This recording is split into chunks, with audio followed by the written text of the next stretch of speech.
The first sign of trouble came in the spring of '72, not as a storm cloud on the horizon, but as a piercing, high-pitched whine that sliced through the familiar drone of his own diesel engine.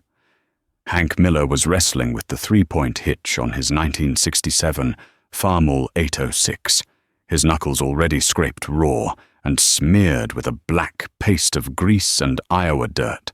The pin for the stabilizer bar was being stubborn, as it always was after a long winter sitting in the shed. He gave it another whack with the 3-pound hammer, the resulting clang echoing satisfyingly across the damp, black earth of his South 40. That's when he heard it. It wasn't the familiar, throaty rumble of his neighbor, Chet Peterson's old John Deere 40-20. This was something different, sharper, more aggressive. He straightened up, wiping a forearm across his brow, and looked west toward the fence line that separated his land from Chet's. There it was, gleaming in the morning sun, a coat of International Harvester red so bright it hurt the eyes. It was a brand new 1066, the chrome exhaust stack pointing to the sky like a silver spear, a plume of black smoke puffing out as Chet throttled it up. The tractor was a monster, a whole different breed from anything Hank had ever seen up close. It had a factory cab with tinted glass, dual rear wheels that looked big enough to crush a small car, and a turbocharger that whined with impatient power. Chet sat up there in that glass box, a king on a throne, looking down on the world. Hank's 806, by comparison, felt like a relic. It was a good, honest tractor.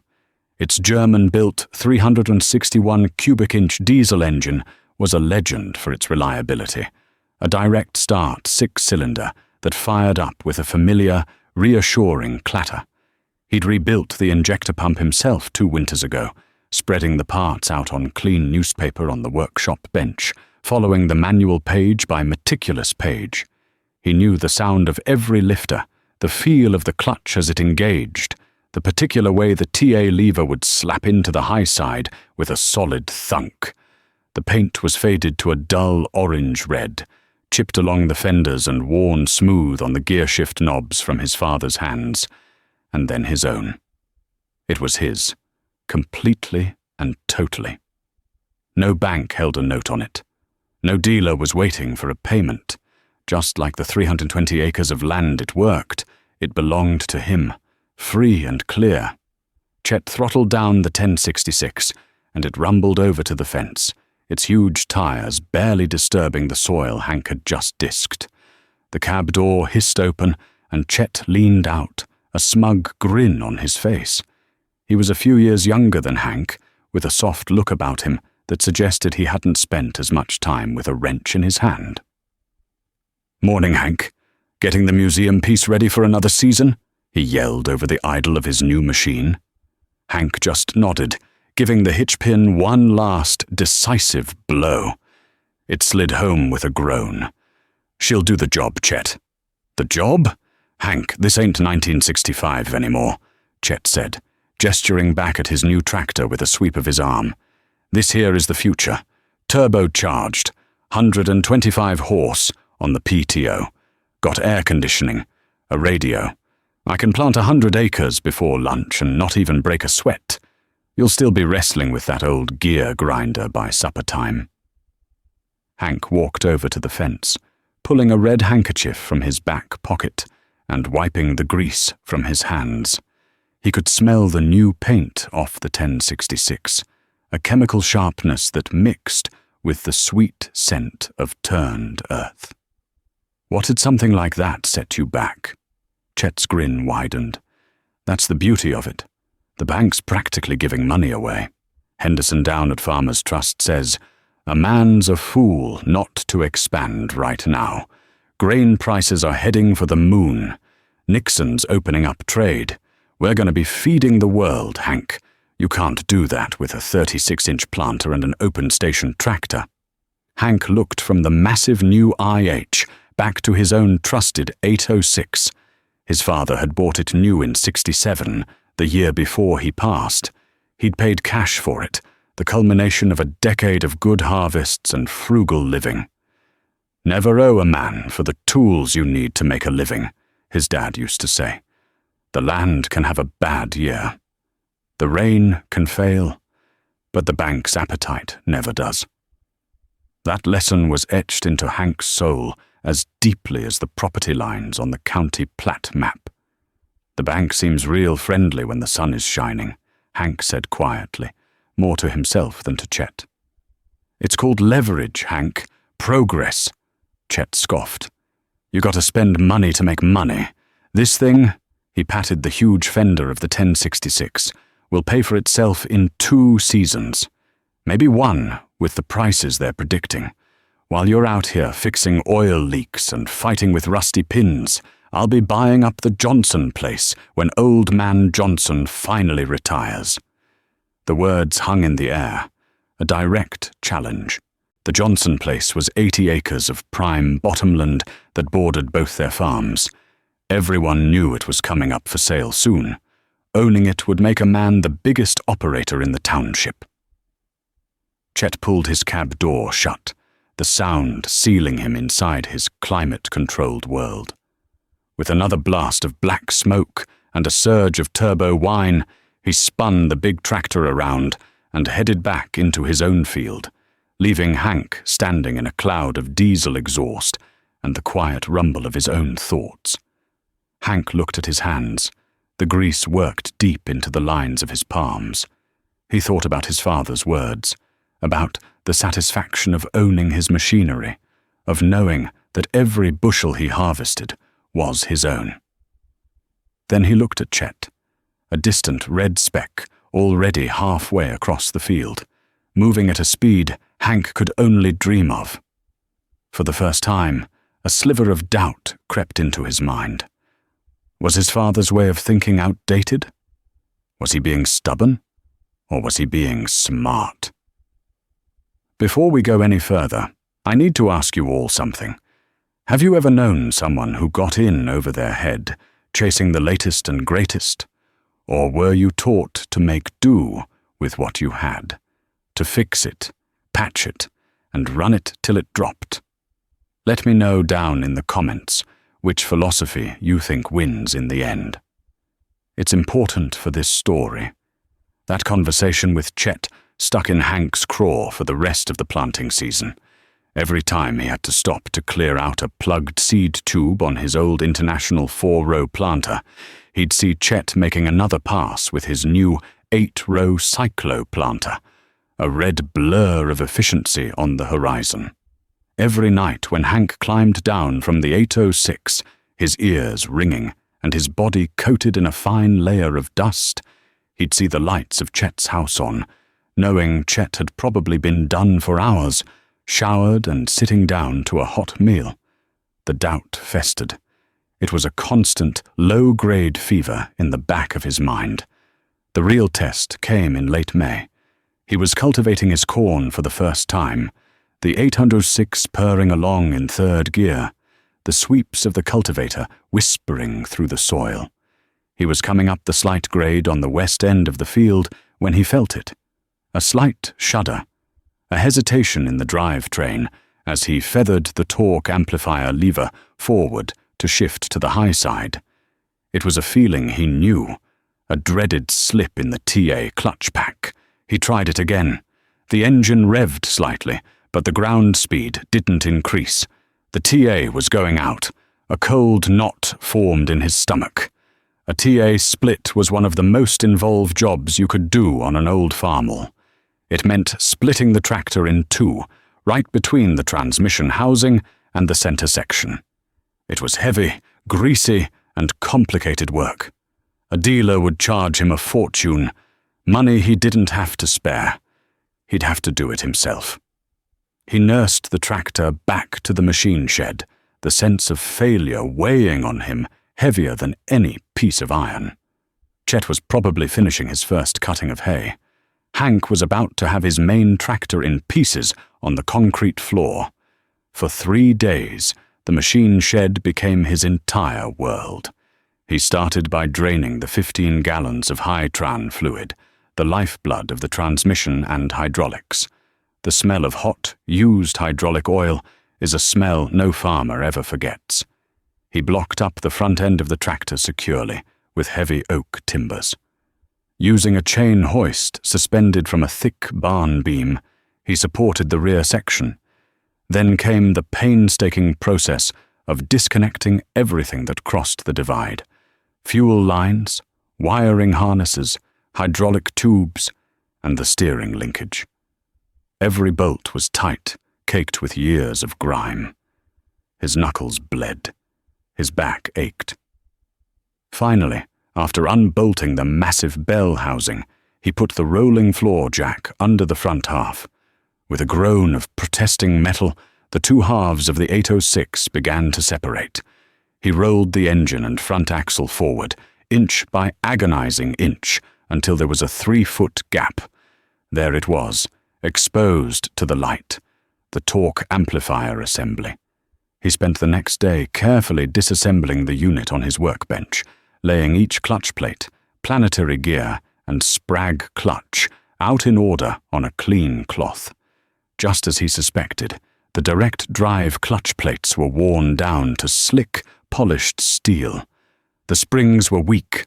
The local IH dealer wanted nearly $400 for a new clutch pack, and it would take a week to get it.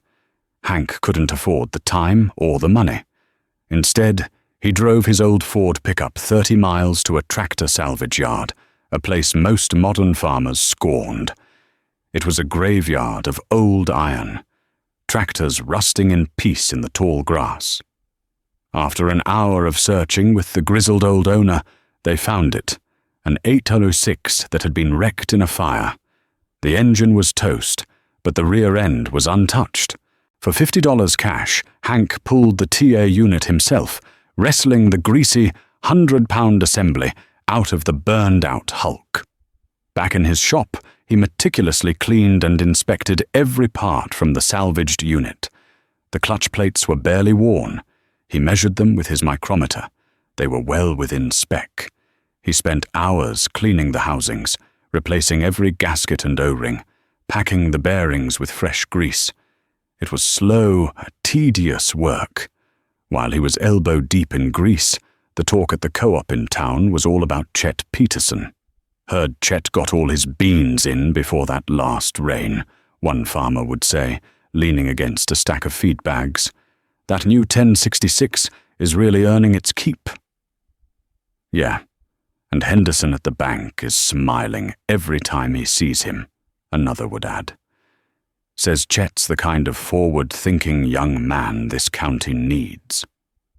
The co-op manager, a stout man named Earl who had known Hank's father, pulled him aside one afternoon when Hank came in for a hydraulic filter. "Hank," he said, his voice low. "Folks are talking. They see you wrestling with that old equipment. They see Chet running brand new. Henderson's been making noise about how some farms aren't keeping up with the times. Just be careful, son." Hank just nodded, paid for his filter, and left.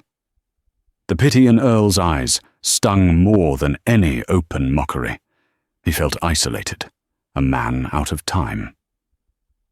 That night, working late under the bare bulb of the machine shed, he finally got the tractor bolted back together.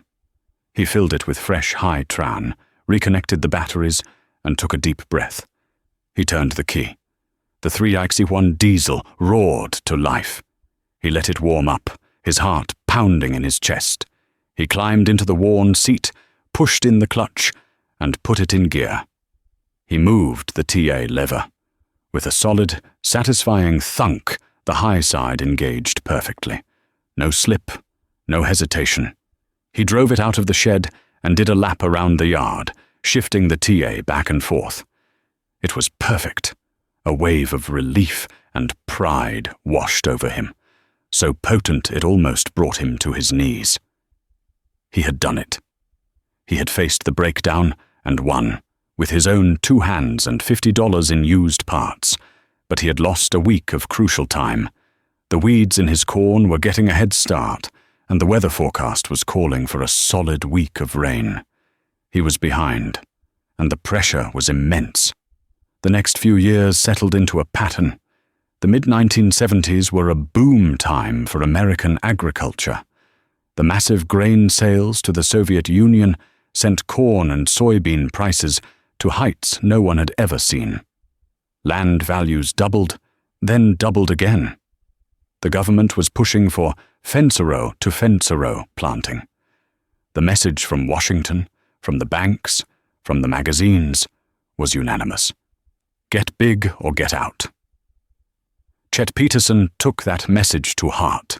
The profits from his first years with the 1066 were astounding, but instead of paying down his debt, he used the windfall as a down payment to buy the 240-acre Johnson place when it finally came up for sale.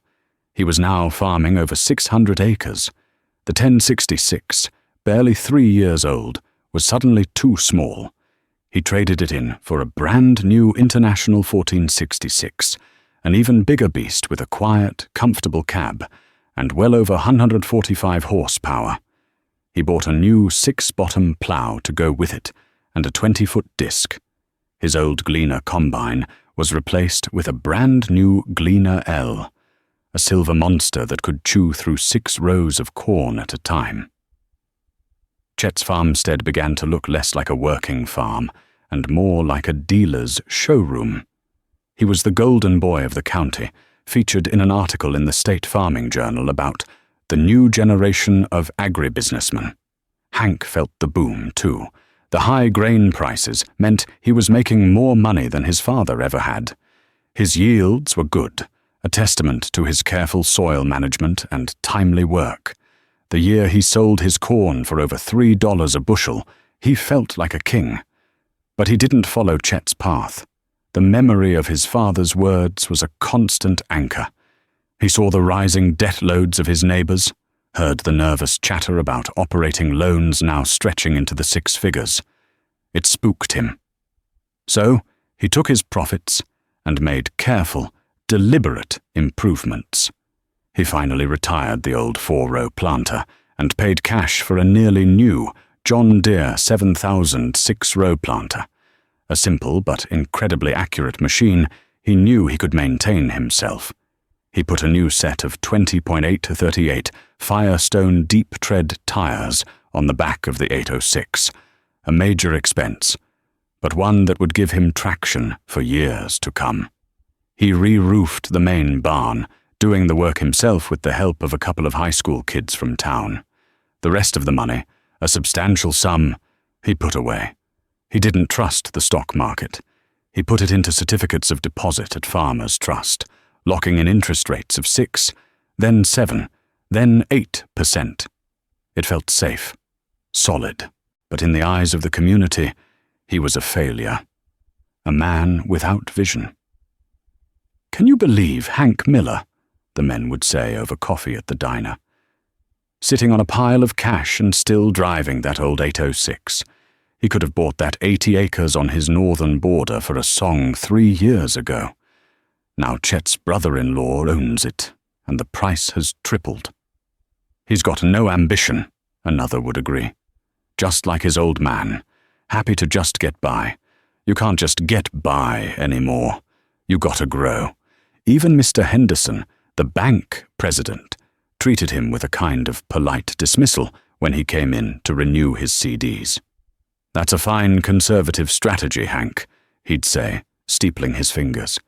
"Very safe." Of course, the real returns right now are in land appreciation. Chet Peterson's net worth has quadrupled in 5 years on paper alone. You should think about leveraging some of these assets to expand your operation. Hank would just smile and nod. "I like sleeping at night, Mr. Henderson." The banker would just shake his head, a flicker of pity in his eyes. The fall of 1979 was wet and miserable. The harvest was a slog through mud and intermittent rain. Hank was out on the 806, pulling his gravity wagon through a soft spot, the diesel engine barking under the strain. He looked across the road to where Chet was finishing up his last field of soybeans. Chet was running a brand new machine, a massive international harvester Ortinineti axial flow combine. It was the latest technology, a rotary machine that was gentler on the grain and could work in tougher conditions. It moved through the muddy field with an ease that Hank could only envy, its grain tank extension meaning it could hold hundreds of bushels. Chet had traded in the Gleaner L, taking a huge loss on it, just to have the newest and best.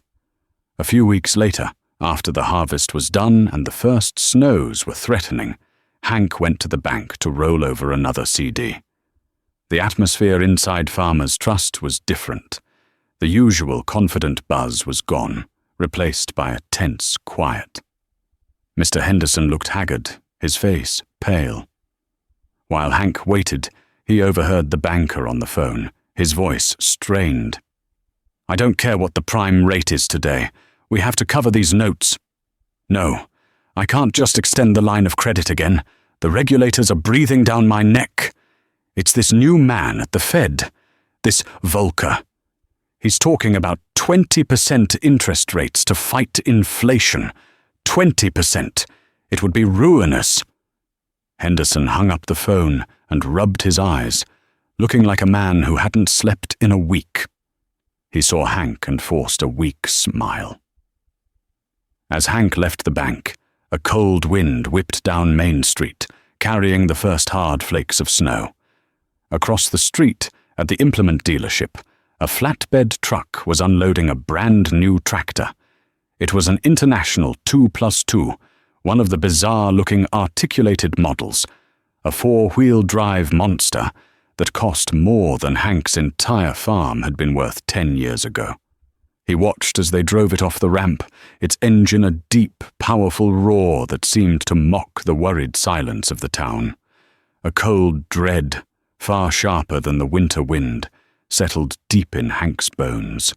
He looked at the price sticker still visible in the window of the new tractor, an astronomical figure. He thought of Chet's new combine, his hundreds of acres of newly acquired land, and the hushed, panicked tone in the banker's voice. He looked down at his own calloused hands resting on the steering wheel of his paid-for pickup. For the first time in a long time, he didn't feel like a relic. He felt like a survivor, waiting for a storm he could finally see gathering on the horizon. The winter of 1980 came in with a bitter edge that had nothing to do with the temperature. The news on the radio in Hank's milking parlor was a constant drone of grim tidings. The Soviet invasion of Afghanistan, the American hostages in Iran, and then the blow that landed like a sledgehammer on the heartland, President Carter's grain embargo against the Soviet Union. The very market that had fueled the boom, the promise of feeding the world that Chet had crowed about, vanished overnight. The price of corn at the local elevator, which had flirted with $3.50 a bushel just a year before, collapsed. It fell to $2.50, then $2.20. The men at the co-op stopped talking about expansion and started whispering about cash flow. The word leverage, which had been a badge of honor, suddenly sounded like a curse. Hank felt the pinch, same as everyone. His profit margin for the year evaporated, but his situation was different. His operating costs were a fraction of his neighbors. He didn't have a $5,000 payment due on a new combine. He didn't have a $10,000 payment due on a new articulated tractor. He owed nothing. The money in his certificates of deposit, once a source of mockery, was now an iron bulwark against the storm. The 8% interest it was earning felt like a fortune. For Chet Peterson, the embargo was the first crack in a dam that was about to burst. He had borrowed against the assumption of high prices. His entire operation was structured around a best-case scenario that no longer existed. That spring, when he went to the bank for his annual operating loan to buy seed and fertilizer, Mr. Henderson's face was a mask of grim necessity. The prime interest rate, the rate banks charged their best customers, was climbing like a rocket. Chet's loan came with an interest rate of 17%. It was a staggering, crippling figure. The real trouble started in June. The sky turned a hard, metallic blue and stayed that way. The rain simply stopped. Day after day, a relentless sun beat down on the fields. The young corn, which had sprouted so hopefully in the spring, began to curl its leaves, a plant's desperate attempt to conserve moisture. The ground, that its black Iowa loam, baked and cracked into a mosaic of grey fissures. Hank watched his own crops struggle. He went back to a practice his father had sworn by in the dry years: cultivation. He mounted the old 4-row cultivator on the 806 and spent long, dusty hours driving slowly between the rows, the sweeps breaking up the hard crust of the soil to create a dust mulch that helped trap what little moisture was left deep in the ground. The 806, lighter than the new mega-tractors, compacted the soil less, giving the roots a better chance. It was slow, tedious work, and most modern farmers had abandoned it in favor of chemical weed control. But Hank could see it was making a difference. His corn stayed green a little longer than his neighbors. Chet's fields, by contrast, were a disaster. He had gone all in on the new minimum tillage methods, which required expensive herbicides. With his cash flow strangled, he'd cut back on the chemicals. Now, his drought-stressed soybeans were being choked out by a carpet of water hemp and velvet leaf, weeds that were far more resilient to the dry conditions. His massive 1466 and the new 2+2 sat idle most days. Running them across the fields to cultivate would have burned hundreds of dollars in diesel fuel he simply didn't have. The breaking point for Chet came during the wheat harvest in July. He had 100 acres of winter wheat, a cash crop he was counting on to make his next bank payment. The yields were already going to be poor because of the drought, but he had to get it harvested. He fired up the big new 1480 axial flow combine, the pride of his fleet. He hadn't even made it one full round in the field when a warning buzzer shrieked in the air-conditioned cab. A hydraulic line, deep in the guts of the machine, had ruptured.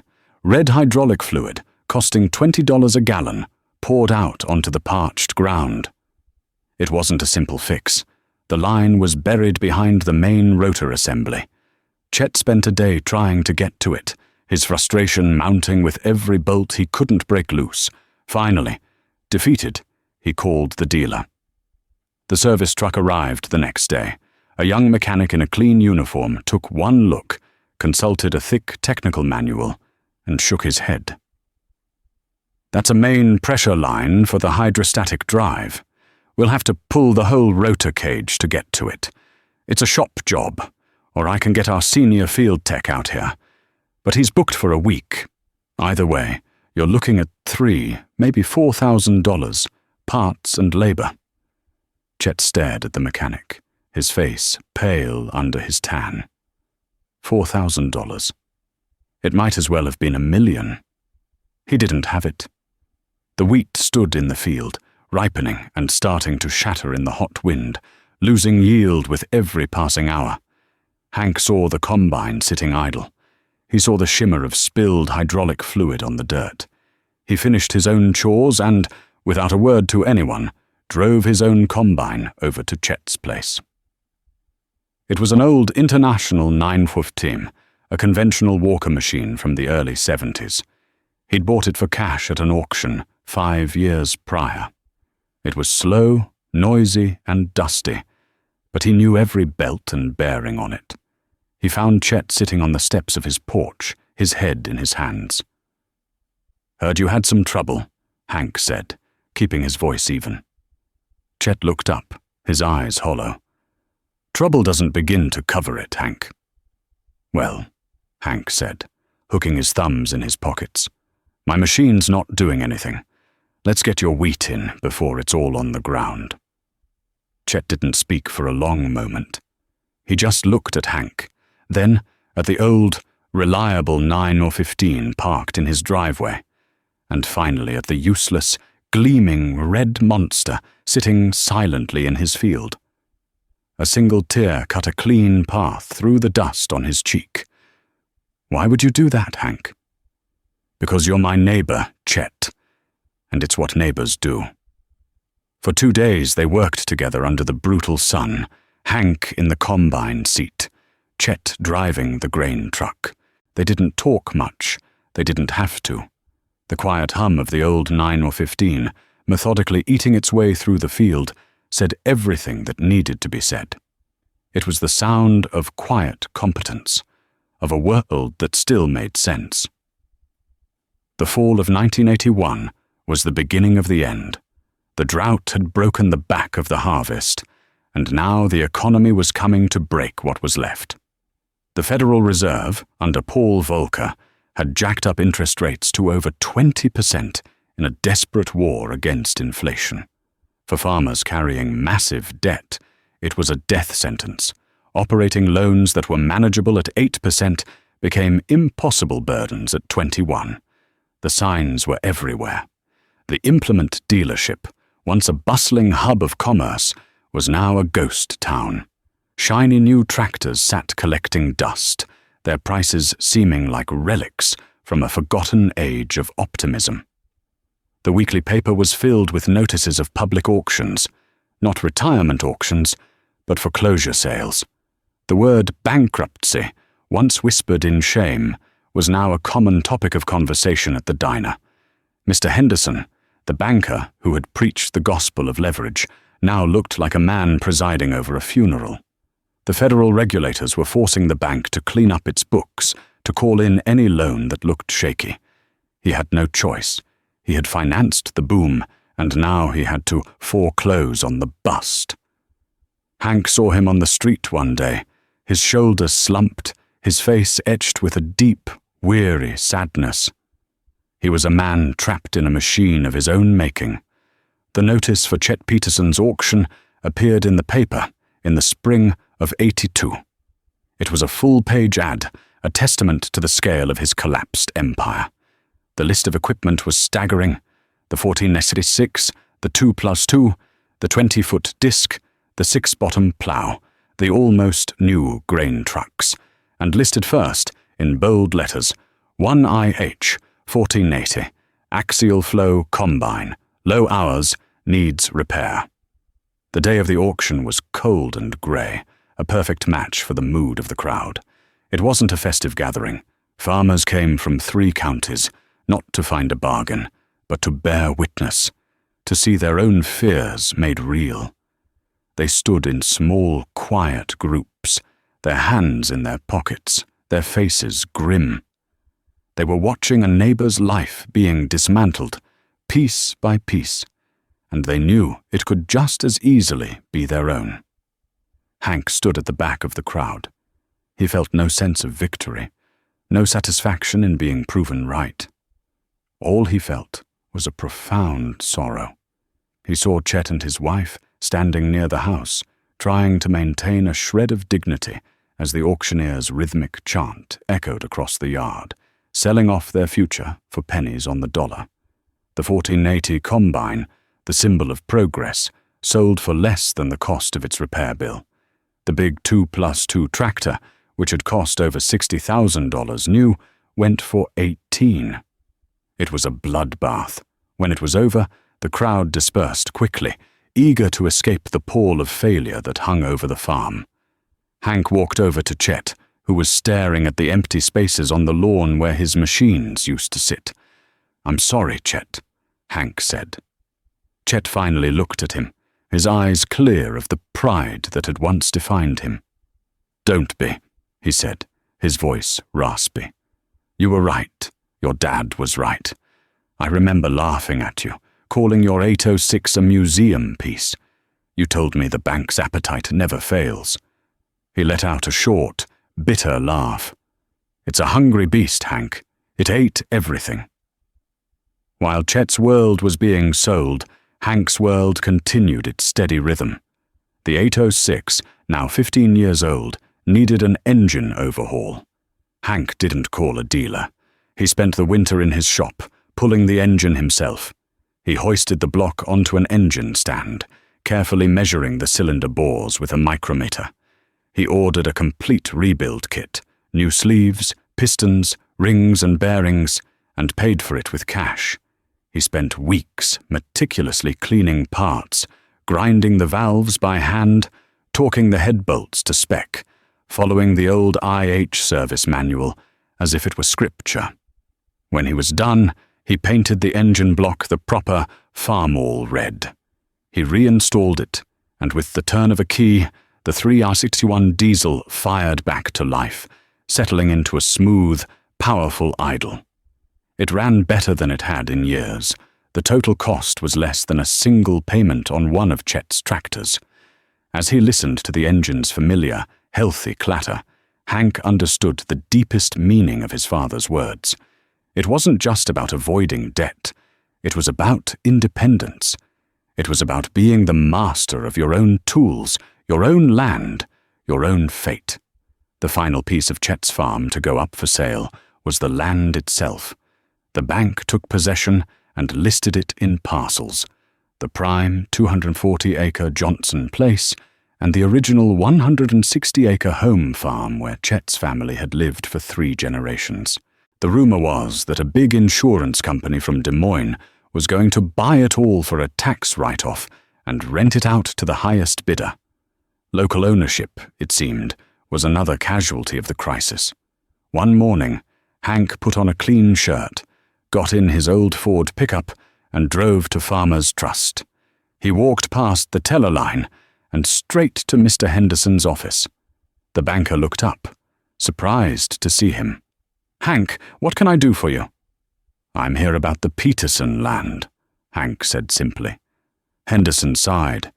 "It's a tragedy, Hank, a real tragedy. We've got an offer on the table from an investment group." "I'll buy it," Hank interrupted. "All of it. The Johnson Place and the home quarter." Henderson stared at him. "Hank, that's 400 acres.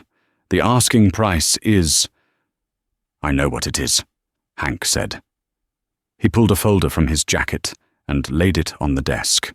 It contained the certificates of deposit he had been nurturing for nearly a decade.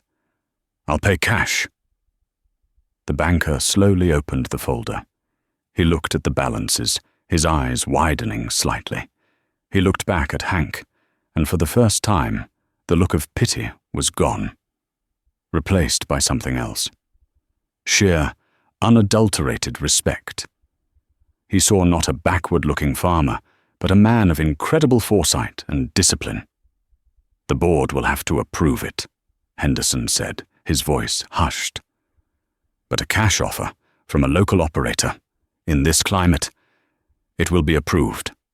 Hank wasn't finished. "There's a condition," he said. "I'll buy the home quarter, but I want to rent the house, the barns, and 10 acres back to Chet Peterson, for $1 a year. He'll work for me on his old farm for a decent wage. And I'll give him an option, in writing, to buy that home quarter back from me at the price I paid for it, any time in the next 10 years. Mr. Henderson leaned back in his chair, speechless. He was a banker, a man of numbers and liabilities. What Hank was proposing was an act of grace, something that couldn't be quantified on a balance sheet. "Why, Hank?" he finally managed to ask. "After all the talk, all the rivalry?" "Because the land needs him," Hank said, "and a man needs his dignity. We tore each other down for a while there. It's time we started building each other back up." The news spread through the county like a slow-burning fire. Hank Miller, the quiet man with the old tractor, was now the owner of the Peterson Place. The talk at the diner changed overnight. The men who had called him unambitious now spoke of his wisdom.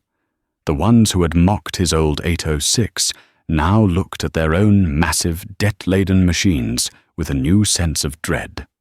Hank had not only survived the storm, he had emerged from it stronger than anyone. He had become the bedrock of the community. The years that followed were healing years. The farm economy slowly clawed its way back from the abyss, Hank and Chet worked side by side, their old rivalry replaced by a quiet, comfortable partnership. Hank bought a newer tractor, a two-wheel drive International 5288, but he paid cash for it and kept the old 806s for planting and other light work. Chet, free from the crushing weight of debt, rediscovered his love for the land.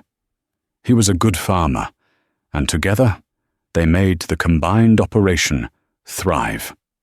8 years later, on a bright autumn day, Chet walked into Hank's kitchen and laid a cashier's check on the table, exercising his option to buy back his home. One warm evening in the late 1980s, Hank was in the machine shed with his son, a lanky 16-year-old with his father's quiet eyes. The boy was changing the oil on the Farmall 806, a ritual he'd been learning since he was old enough to hold a wrench. "Why do we keep this old thing, Dad?" the boy asked, as he tightened the drain plug. "It's so old. The guys at school, their dads all have tractors with computers in them." Hank picked up a clean rag and wiped a smudge of grease from the faded red hood. He looked at the tractor, at its simple, honest iron. He saw more than a machine. He saw his father's wisdom, his own stubborn resolve, the faces of his neighbors at the auction, and the quiet pride on Chet's face the day he bought back his home. "This tractor," Hank said, his voice soft but firm, "is a history lesson. It taught me that progress isn't about having the newest machine. It's about knowing what you own and what owns you." He put a hand on his son's shoulder. "Your great-grandfather told me something I never forgot. He said, 'Never owe a man for the tools you need to make a living. The land can have a bad year, the rain can fail, but the bank's appetite never does.'" He pointed across the yard, toward the vast, dark fields stretching out to the horizon, all of it theirs, all of it free and clear. "We're still here because of that lesson, because of this tractor. Don't you ever forget that." The boy looked from his father's weathered face to the old Farmall, its engine silent, but its presence powerful. He nodded, a new understanding dawning in his eyes. Later that night, Hank stood on his porch, listening to the chorus of crickets and the distant rumble of a freight train. He watched the lights of Chet's house glowing warmly across the fields, a beacon of resilience. The air was cool and smelled of damp earth and cut hay, the scent of a life's work. The high-pitched whine of a turbocharger no longer sounded like the future to him. The future sounded like this: the quiet hum of the land, the peace of a debt-free night, and the steady, reassuring beat of a heart at home.